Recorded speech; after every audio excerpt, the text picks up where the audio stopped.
Le Grand Matin Sud Radio, 7h, 8h30, Patrick Roger. Il est 7h42, l'édito politique avec vous, Guillaume Bigot. Bonjour Guillaume. Bonjour Patrick, bonjour à tous. L'assassinat de deux fonctionnaires. Vous parlez d'assassinat. C'est arrivé... Le garde des Sceaux qui a disons été abattu c'est comme vrai, des c'est chiens. vrai, bien sûr, comme des chiens, oui, absolument. De deux fonctionnaires lors de cette attaque du fourgon. Est-ce que ça sert de révélateur au malaise de cette profession du système pénitentiaire, donc des gardiens de prison?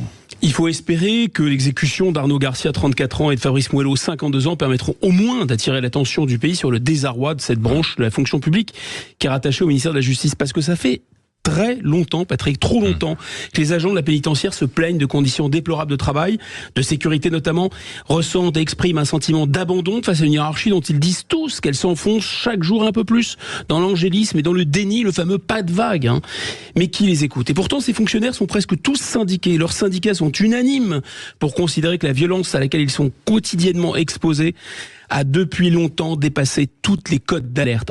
En 1998, 278 cas d'agression de personnel pénitentiaire étaient signalés dans les prisons françaises. On était à une population carcérale un peu plus faible qu'aujourd'hui, mais tout de même, 278 cas. L'an dernier, plus de 4000 cas, soit 12 par jour. C'est vertigineux. Certains s'en sortent avec quelques jours d'ITT, d'autres sont défigurés à l'acide, d'autres ont la mâchoire fracturée et lorsqu'ils ne finissent pas tétraplégiques.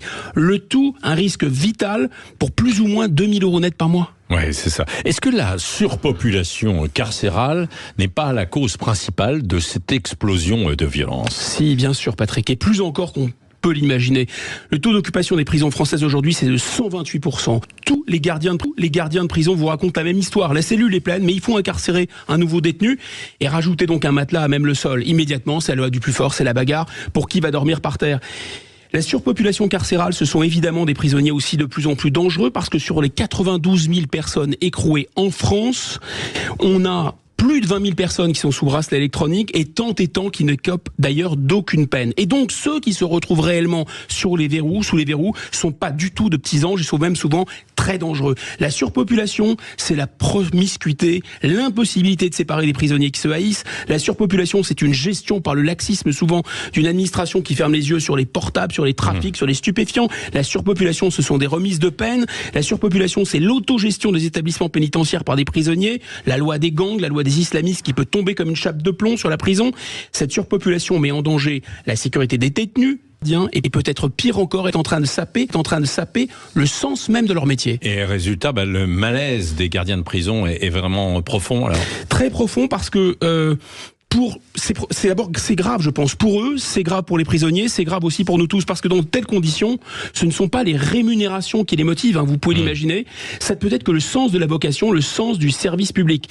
Les petits contrôleurs des gestions aux ordres de Bruxelles, qui souvent nous dirigent, ne peuvent pas comprendre, à mon avis, sans doute eux qui rêvent secrètement de privatiser les prisons, comme ils rêvent secrètement de privatiser les hôpitaux ou les écoles. Mais les agents de la pénitentiaire, qui souvent ont encore ce service public chevillé au corps, qui croient encore à la noblesse de leur tâche, comme c'était le cas pour les deux agents morts en exercice, leur hiérarchie, les lâches, ne veut que mettre la poussière sous le tapis. Et à l'arrivée, c'est leur métier qui perd son sens.